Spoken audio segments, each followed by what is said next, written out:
All right, let's talk about Robo feet. So here we have all of our Robo feet that we sell. We got the Crease feet, the Precision Lifter base foot, and then the standard feet.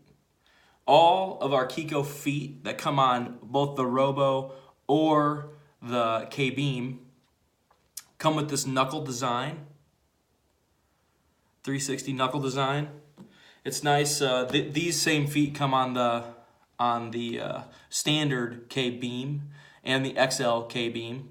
And you'll notice that the K-beam Junior actually comes with the Crease feet on it because we designed it to be more portable for those creases. So this here is the standard Robo. It comes with these standard feet. We've seen people, I want to point this out, we've seen a lot of people turning these feet like this, and they get a really tight pull here on their tab.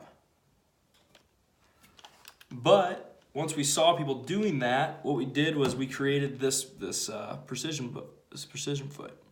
And it's really nice because it'll hold down the metal around the dent that you're pulling, so you don't pull any volcanoes.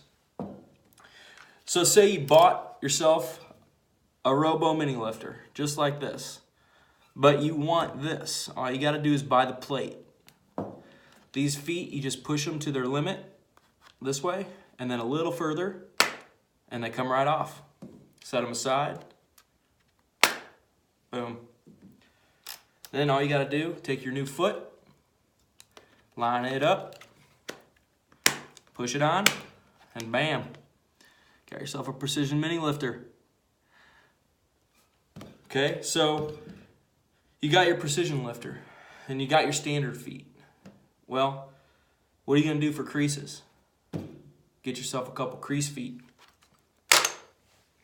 We sell the Crease feet and 2 Robos with the long pass-through adapters, the Crease Killer kit.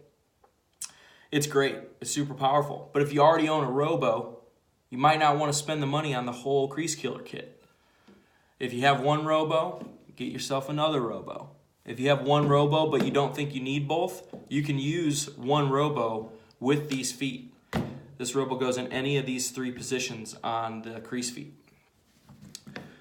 But for all intents and purposes, I'll show you how to quickly make a Crease Killer kit. These come with these pass-through adapters on them, but the long pass-through adapters are even better for centipede tabs. So you take your first Robo. I find it easier to put these feet on a flat surface and push down on them when you do this way, as opposed to the precision foot, which you can do with your 2 hands. Take the other Robo. Boom. Crease Killer. More power than you'll need, promise.